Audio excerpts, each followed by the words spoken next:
உங்களுக்கு நானு ஏல பள்ளத்தாக்குன்னு சொன்னேன். Very good. அந்த யுத்த வீரன் வந்தார் இல்லையா, அவர் எந்த ஊருன்னு சொன்னேன்? அது ஊர் பேரு. எந்த ஊர்ல இருந்து வந்தாரு? காத்தூர். Very good. அவரோட பேர் என்ன? கோலியாத். கோலியாத் எத்தனை நாளா அவங்கள ரொம்ப பயமுறுத்திக்கிட்டே இருந்தாரு. 40 days காலையிலயும் மாலையிலயும் வந்து என்ன பண்ணுவாரு, ஒரே பயமுறுத்திக்கிட்டே இருந்தாரு. ஈசாயோட குமாரர்கள் மொத்தம் எத்தனை பேர்னு உங்களுக்கு தெரியும்? அந்த 8 பேர்ல எத்தனை பேர் ராணுவத்துக்கு போயிருந்தாங்கன்னு சொன்ன? 3 பேர். சரி, இஸ்ரவேலோட நிந்தை, அதாவது நேரிட்ட இந்த நிந்தையை நீக்கிறதுக்கு சவுல் ராஜா என்ன பண்றேன்னு சொல்லியிருந்தாரு?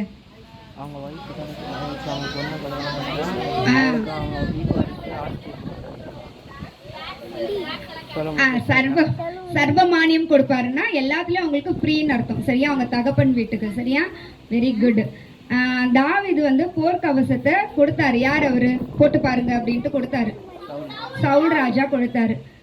தாவீது ஆத்துல இருந்து எத்தனை கல்லை கொண்டு போனாரு? 5 கல்லை எடுத்துன்னு போனாரு. தாவீது யாருடைய நாமத்துல அந்த பெலிஸ்தன் கிட்ட போனாரு? அந்த லைன் அப்படியே சொல்லுங்க. ராணுவங்களின் தேவனாகிய சேனைகளுடைய கர்த்தரின் நாமத்திலே வருகிறேன். தாவீது எறிந்த கல்லு கோலியாத்தோட எந்த இடத்துல போய் பதிஞ்சிச்சு? நெற்றியில பதிந்தது. சரி, தாவீது கோலியாத்தை கொண்டு திரும்ப வராருல்ல, அப்போ அவரை வந்து சவுல் ராஜா கிட்ட இட்டுன்னு போனது யாரு? எந்த சேனாதிபதினு சொன்னார்? அப்னேர்னு சொன்னேன். சரியா? சரி பிள்ளைங்களா, நீங்க இதே மாதிரி கர்த்தருடைய நாமத்தை என்ன பண்ணணும்? எல்லா நாளிலையும் உயர்த்தணும். சரிங்களா? ஜெபம் பண்ணலாமா?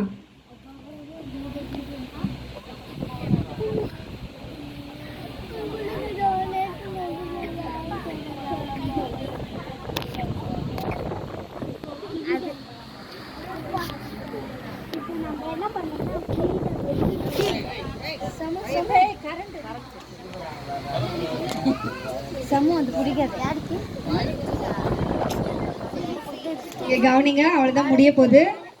எழுந்து எல்லாரும் அழகா முழங்கால் படிட்டுங்க பார்ப்போம். ஆண்டி நமக்காக ஜெபம் பண்ணுவாங்க, அதுக்கப்புறம் முடிஞ்சிடும். சரிங்களா? இன்னும் கொஞ்ச நேரம் தான், ஒரு 1/2 hour தான்.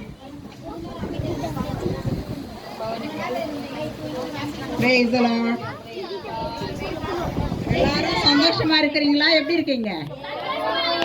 காலையில இருந்து எப்படி சந்தோஷமா இருக்குது இல்ல?